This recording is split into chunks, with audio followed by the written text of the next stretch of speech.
Alain Beaulieu, tu écriras encore demain. Je vais aller tout de suite, chapitre 19.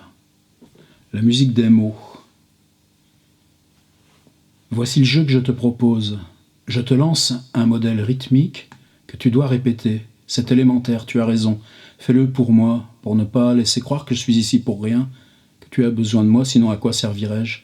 On ne lit pratiquement plus les livres que j'ai écrits, ni ceux de mes collègues publiés à la même époque, il n'y a pourtant pas si longtemps.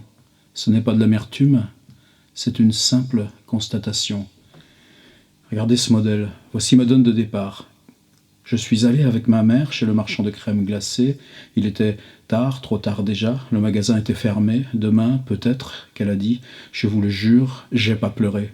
Une suite de mesures à 4 temps, bien vu, sans accentuation, du muet avec l'élision d'une partie de la négation dans les dernières phrases, moins réussi, tu as raison. À toi. J'y suis retourné au matin, 4, avec mon frère et mon cousin, 4, qui a choisi pour m'épater le plus gros de tous les Sundays. C'est amusant, mais nous n'avons pas besoin de la rime, tu sais. Il ne s'agit pas ici de répondre, etc., etc. Allons-y. Une histoire qui finit bien, oui, compliquons la vie un peu, si tu veux bien. Allons-y avec un modèle 6-4-3. Il n'y avait que lui, tout près du lac, insoumis. Il n'y avait que lui, 6, tout près du lac, 4, insoumis, 3. Bien assis sur un banc, les mains croisées sur ses cuisses, 6, 4, 3, simplement 6, virgule, et ensuite 4 plus 3, direct. Des larmes de soleil à la surface des eaux, 6, 4, 3, en continu. Bien sûr, tu as raison. On n'écrit pas un roman de cette façon, ça doit devenir naturel, comme une manière d'entendre les mots chanter alors qu'ils se déploient devant nous. Se soumettre au mouvement ondulatoire propre à notre langue avec ses pics et ses mornes, ses chants en labour et ses ravins inquiétants, écrire comme on marche, écrire comme on respire, en adaptant le rythme selon la route ou le sentier. C'est ça où je voulais en venir. Tout est là. Si on n'a pas conscience, quand on accueille des étudiants en creative writing, des rythmiques qu'il y a dans leur travail. C'est-à-dire être capable de leur dire regarde, dans ce passage, tu as utilisé un 6-4-3, qu'est-ce que ça veut dire ? Et être conscient que s'il y a comme ça cette perception rythmique, la perception rythmique qui peut s'établir sur une phrase volontaire, il n'y avait que lui tout près du lac, insoumis, elle peut se retourner en génération, en génératrice de phrases qui, elle, va produire la poétique du récit de façon complètement imprévue, inouïe, des larmes de soleil à la surface des eaux, c'est la même rythmique et on n'est plus du tout dans l'incipit complètement descriptif, situation, il n'y avait que lui tout près du lac, insoumis, et pourtant tout se retrouve dans cette phrase-là. C'est le travail que Beaulieu a entrepris avec 25 chapitres, comme ça, et dans chaque chapitre, une notion très précise d'écriture.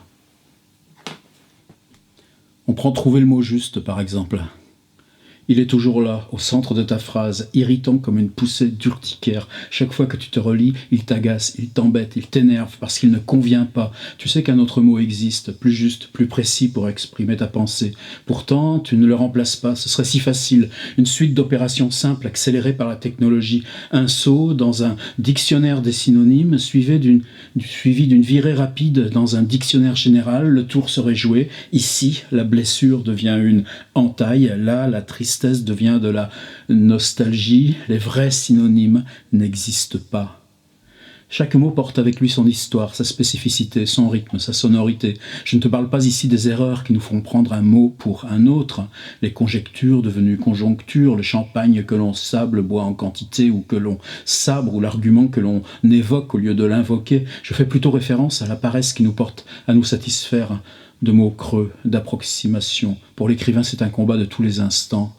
Prenons le mot « chambre ». Le dictionnaire nous parle d'une pièce où l'on se couche, de la section d'une cour ou d'un tribunal, d'une assemblée législative ou corporative, ou d'une cavité quelconque. Nous pourrions composer une multitude de phrases où le mot « chambre » est utilisé dans l'une ou l'autre de ces acceptions. Vas-y, je t'écoute. Tu entends la voix de ta mère qui te répétait sans cesse « Tu serais gentille de ranger ta chambre ». Un exemple simple, efficace. Allons voir maintenant ce qui se cache derrière ce mot. Tu me parles de sécurité, de confort, de solitude aussi. Puis te viennent des images plus lubriques. Épargne-moi les détails, suis moi aussi passé par là, les exaltations du corps, la perte des repères, le sentiment de désincarnation, le vide post-coïtal qui incite au recommencement, joie, jouissance donc, mais encore, les murs, l'enfermement, allons-y avec ça, que vois-tu? Une fille, une jeune femme plutôt, assise au pied d'un arbre dans le coin sombre d'un parc, la tête appuyée sur ses genoux repliés, les mains sur ses chevilles. Tu parles si je la vois, j'oserais dire qu'elle te ressemble. Comment ça? Pas du tout. Dans mon esprit, elle te ressemble, à moins que tu me la décrives davantage, plus ronde d'accord, avec les cheveux courts, rouges, un piercing lui coupe la lèvre inférieure. Tu as raison, elle ne te ressemble pas du tout. J'attends toujours ta phrase. Elle demeure silencieuse, prostrée sur elle-même, enfermée dans la chambre de ses souvenirs. Voilà, le mot chambre n'a ici plus rien à voir avec les définitions du dictionnaire. Il désigne un lieu clos, angoissant puisqu'il y est enfermé, etc., etc. Je vous lis la table des matières. Tapis dans l'ombre de tes pensées. Te soumettre à tes personnages. Les 3 romans. Comme si le monde ne nous convenait pas. Un territoire sans frontières, un petit pied carré, l'ouragan, le doute et l'inconfort. Écrire, c'est réécrire. Une ex-amie, bien sûr, tendre l'oreille, en canot sur une rivière que les crues ont. Une sculpture de vinyle. Je suis, j'ai, je fais. Photosynthèse et respiration. Le vortex de la création. Garde un beau. Une auteure québécoise. Le livre est en hommage. Je connais pas, je vais découvrir après. Trouver le mot juste, la musique des mots. T'es folle ou quoi? Quelqu'un me parle. Un éternel palimpseste, le beau chaos, cagné du temps. Tu écriras encore demain. Un petit bout de écrire, c'est réécrire. Supprimer un paragraphe exige plus de talent, de culture, de force créatrice que de l'avoir écrit. C'est de Flaubert, qui de surcroît écrivait lentement. Il parle quelque part de 4 pages par semaine, puis de 5 jours pour une page, puis encore de 2 jours pour la recherche de 2 lignes.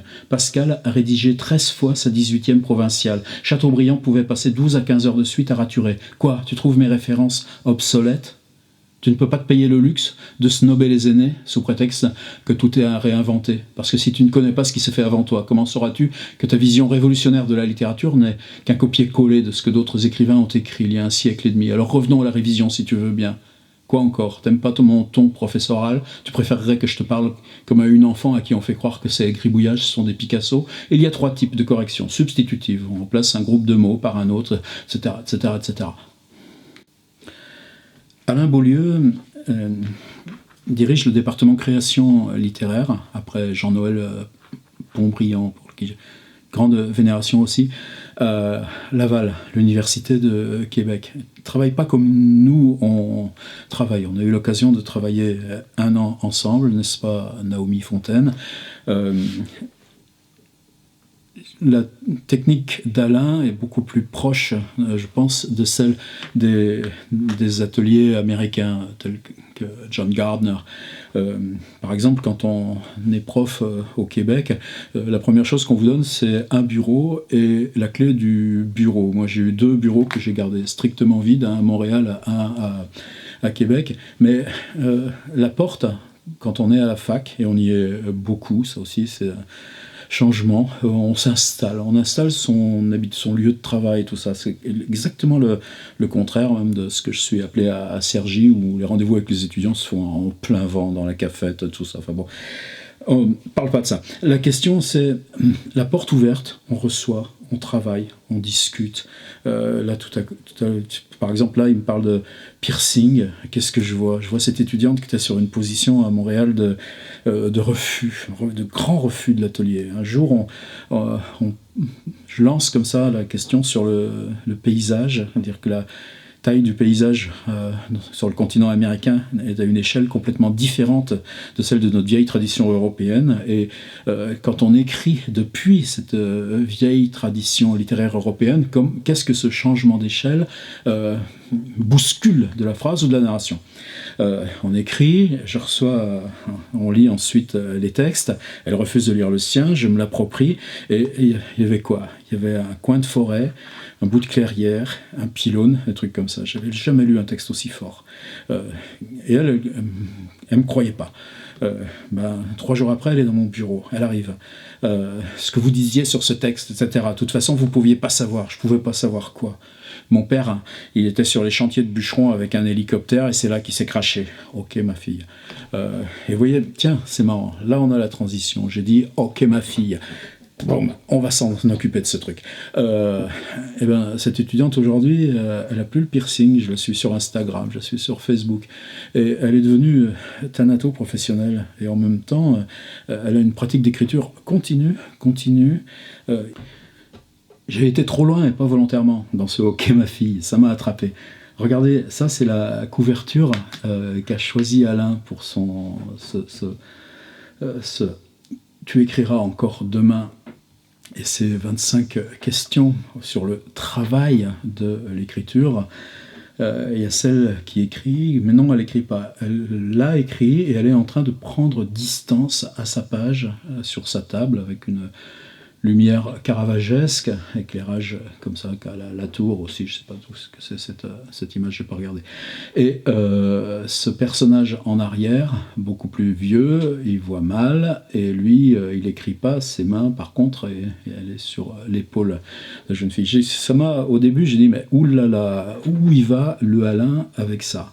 En même temps, dès le premier chapitre, tapis dans l'ombre de tes pensées, nous ne saurons jamais où nous mènera, nous ne savons jamais où nous mènera la suite imprévisible de hasard que la vie nous réserve et qui finiront par nous définir malgré nous. C'est enchantant. Le travail, ça aurait été... Qu'est-ce qu'aurait été le piège ? De dire, ça fait 10 ans que je suis à l'université Laval, parce que je suis écrivain, et Alain Beaulieu s'est bagarré pour devenir... auteur, il a commencé dans les postes, je crois bien. Et cet homme qui a forgé son écriture, à un moment donné, on glisse comme ça vers la transition. C'est pour ça que je parlais de ce Jean-Noël Pontbriand qui a certainement été déterminant aussi dans cet accueil, j'allais dire cet offertoire. On vous donne cette possibilité-là, c'est-à-dire ce jeu complexe où si on forme les autres, on se met sans cesse à l'épreuve de se former soi-même sur un point très inconfortable et qui intervient de façon très subvertive par rapport à sa propre écriture. Est-ce que cette transmission va comme ça ? Non. D'emblée, il y a le truc, dire moi, c'est pas que je suis au rencard, je me pose la question de l'âge, je me pose la question de en quoi ce travail-là, laisser le nouveau s'accomplir par ce qu'on reçoit, peut éventuellement m'avoir dépossédé de ce nouveau. Et Alain trouve une figure fictive, celui qui est là, il est mort. Un mort qui parle, bizarrement, aussi depuis John Gardner et quelques autres, c'est un exercice très très classique du creative writing. À un moment donné, dans la narration, pour construire les personnages, pour savoir comment on travaille soi-même son propre locuteur, on bascule. Faire parler le mort. On a tous pratiqué cette narration-là. Si on la prend pour soi, qu'est-ce que ça devient ? Deuxième truc, la question de l'adresse. Les 25 chapitres d'Alain Beaulieu m'ont beaucoup fait penser à ce bouquin paru il y a 2 ans, et je ne pense pas que l'un et l'autre se connaissent ou se soient lus, Manuel de survie et d'écriture de Martin Page, où il s'agit aussi, je n'ai pas compté combien lui il en a fait, 25 ou 30 lettres comme ça, d'un auteur à quelqu'un qui veut devenir auteur. Cette question du garçon-fille n'est pas simple non plus. Comment... je crois que dans ceux qui s'approprient l'écriture, parmi ceux avec qui on travaille, la notion de genre nous est assez indifférente. Par contre, il y a dans l'écriture une nécessité de remise en cause. Vous l'avez vu l'an dernier avec ce scandale soulevé par Françoise Cahen. Ça fait 20 ans qu'il y a des sujets au bac français en littéraire, et en 20 ans, sur 4 auteurs à chaque fois, il n'y a jamais eu d'auteur il n'y a jamais eu de femme auteur mise dans les programmes. Donc, quelque part, malgré tout, ce chantier, on doit l'ouvrir. Qu'est-ce qui conditionne par rapport à nos corps, par rapport même à, j'allais dire, à nos corps qui prennent de l'âge. Qu'est-ce qu'on joue soi-même dans la transmission de précisément le fait qu'on est par la situation même en situation d'éjection, et que cette éjection, elle passe en premier par la conscience qu'on a de soi-même. Et moi, je ne veux pas aller plus loin dans ces zones dangereuses. Donc, il y a un travail de fiction. Est-ce que moi, j'en suis indemne? Non. Quand je travaille en ce moment sur avoir publié ce truc comme un roman, c'est le polycopier dont Malte Olbrand, cet américain, se servait avec ses étudiants. Ça a été ça, ma fiction, des notes de cours où traduire soit interpréter. La fiction, est-ce qu'elle est à une opposition de fiction et de l'écriture en ces domaines-là? Non. Le parler sur la littérature, le parler sur l'écriture fait partie de l'écriture. Vous avez vu dans ce statut sur la phrase de Flaubert. Est-ce que la correspondance de Flaubert est séparable du travail de scénario ou des versions ou du texte définitif de Madame Bovary elle-même? Non. Pour nous, ce n'est plus divisible. C'est même pas fiction et non-fiction. C'est-à-dire que l'écriture est à elle-même son propre enjeu.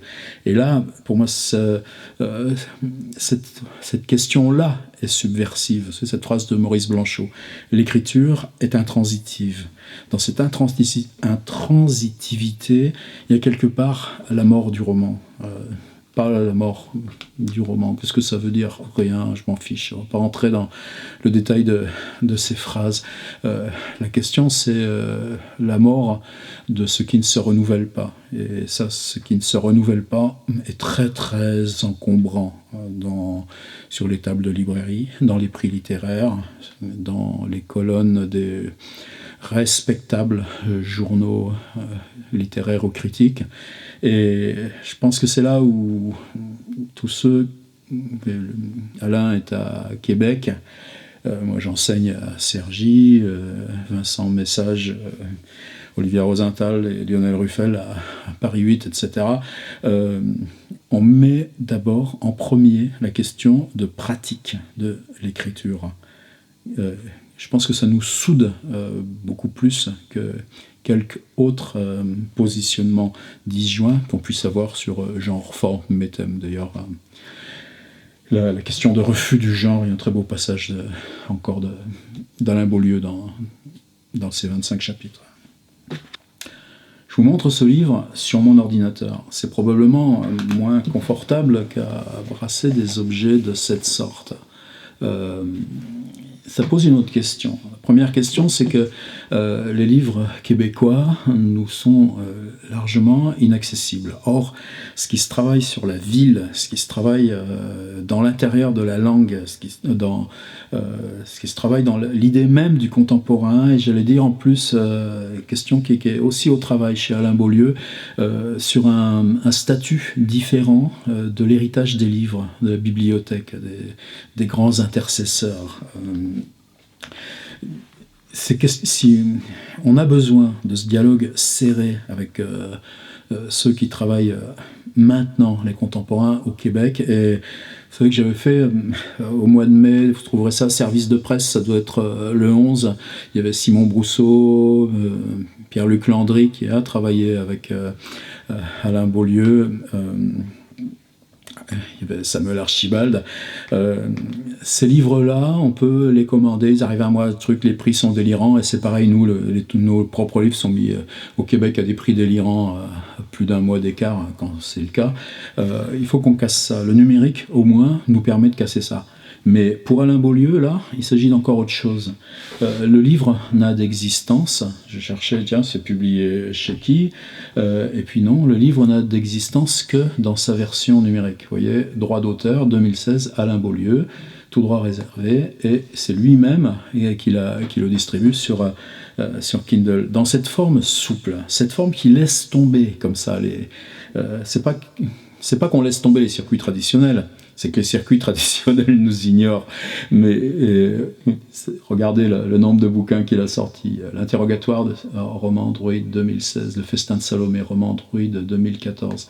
À noter d'ailleurs que cet éditeur Druide, qui fait un putain de boulot au Québec, quelque part en Amérique, roman Android 2012. Alain, le postier Passila, roman Actes Sud. Ça, vous le trouverez en France facilement, son bouquin chez Actes Sud. Terres amères, le seul lieu de centralité, etc.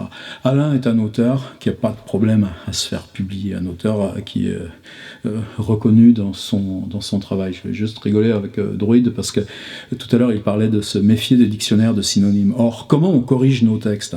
Il y a intérêt que vous ayez sur votre ordinateur le logiciel Antidote, qui est le premier dictionnaire de correction syntaxicale et grammaticale intelligent et qui marche avec Word, tout ça, tous les logiciels de traitement de texte, et un des outils fabuleux d'Antidote, c'est son dictionnaire des synonymes. Mais précisément, c'est fait par Druide, et donc c'est le dictionnaire des synonymes Antidote qui permet à Druide d'être devenu éditeur et de publier Alain Beaulieu. Bon, c'était une digression, j'arrive jamais à m'empêcher. C'était juste ça, la question d'avant la digression. La publication numérique nous permet de nous parler, j'allais dire de pair à pair, qui est une expression très noble dans le monde informatique, parce qu'elle enlève la médiation verticale hiérarchique, elle enlève justement la médiation par le ventre mou des reconnaissances symboliques. Des gens, là je pense qu'avec Alain Beaulieu on est à égalité, je pense qu'on a tous les deux passé, enfin pour moi ça fait plus de 15 ans, aussi le travail permanent en creative writing, c'est-à-dire l'atelier d'écriture, mais l'accompagnement individuel d'auteurs. J'ai compté, si je prends par ce strict paramètre, auteurs ayant des livres publiés en contexte commercial et que j'ai rencontrés pour la première fois en stage ou atelier sans qu'ils aient publié, j'en suis à 16. Et évidemment, ce truc-là, mouchoir par-dessus, parce qu'il y a un changement considérable. Il y a le fait que, comme aux USA d'ailleurs, maintenant, les nouveaux auteurs, il n'y a pas de frontières, il n'y a pas de transgression à avoir pratiqué ensemble le creative writing et faire naître l'écriture du travail de l'écriture. Alors à quel moment on installe, comme moi j'ai publié moi-même mon petit Maltolbren, tandis que Martin Page, là, ça a été accueilli par le Seuil, et tant mieux, mais vous voyez, dans une collection à part, comme ça, mais très belle, tout petit format, tout ça, à quel moment ces textes qui valent de l'un à l'autre, qui valent pour nous, qui valent d'abord pour ceux qui écrivent, qui ont l'écriture comme travail, on accepte de télécharger l'appli Kindle et puis d'aller de taper sur son moteur de recherche Alain Beaulieu, tu écriras encore demain, le dernier chapitre. Bah ouais, pas d'autre solution que d'y aller. En même temps, il y a un autre paradoxe, c'est-à-dire ce que vous allez lire d'Alain Beaulieu dans ce travail-là, il parle de Mario Vargas Llosa. Je t'ai parlé de musique il y a quelque temps, tu sais, cet exercice que tu as trouvé ridicule sur le tempo. Il y a ça, je veux dire, l'oreille musicale, mais aussi cette petite musique qui t'appartient en propre, ta manière unique de faire chanter les mots, indéfinissable par nature, mais reconnaissable par instinct. C'est ça aussi le style. Une manière si particulière de dire les choses, sans que ce soit nécessairement révolutionnaire, que le lecteur se dit « voilà, quelqu'un me parle derrière cette histoire que je suis en train de lire ». Et lorsque cela te viendra naturellement, tu aligneras les mots de telle manière que le lecteur finira par oublier qu'il est en train de lire pour entrer dans l'émotion. Ça, c'est le grand objectif. Faire en sorte que le texte coule si librement que le lecteur devienne inconscient de l'écriture, emporté par ce qui lui est raconté. La praxis et les techniques narratives nous intéressent dans la mesure où elles nous permettent d'atteindre cet objectif, mais nous n'avons pas à emmerder le lecteur avec ça. Vous savez, Céline et ses échafaudages, ou son allégorie du paquebot, ou pas la peine d'aller visiter les cuisines. Tu ne pourrais pas cesser de te ronger les ongles, c'est pas mes affaires, tu as raison, mais c'est plus fort que moi, ça m'indispose, t'as si faim de toi-même qu'il faille que tu te grignotes assez, etc., etc. J'essaye de te faire rire, t'es tellement sérieuse, toujours préoccupée par quelque chose, t'as pas envie, etc., etc. C'est ça, pour moi, la dernière question.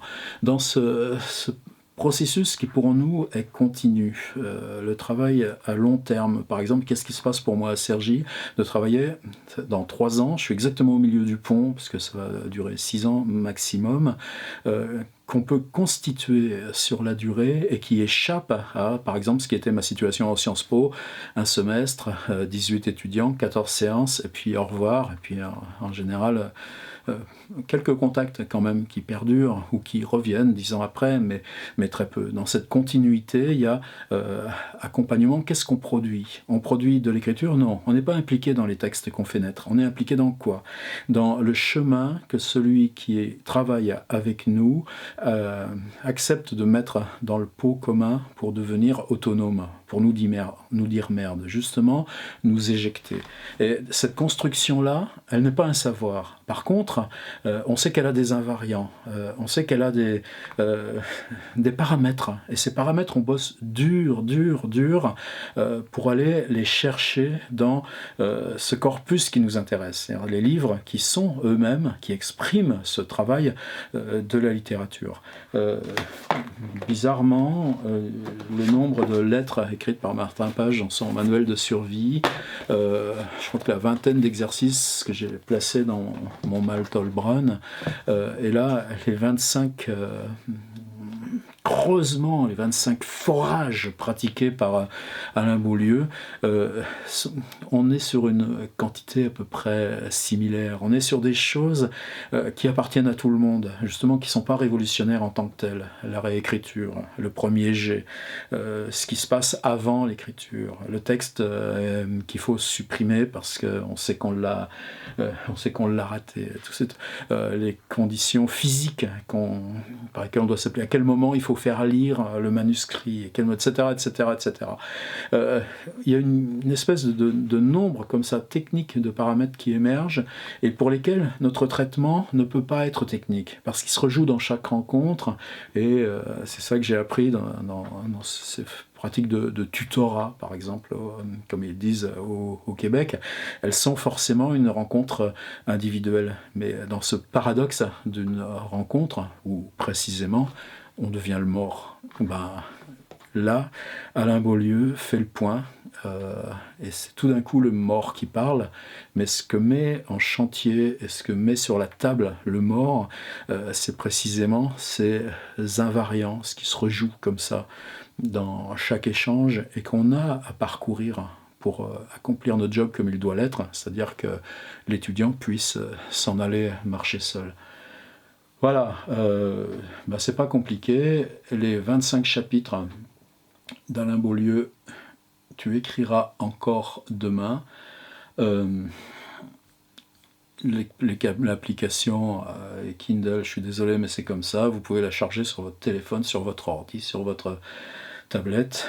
Puis probablement vous l'avez déjà fait. Et c'est un texte de travail, un texte atelier, un texte chantier, un texte pour écrire soi-même. Et je répète, on est un certain nombre à travailler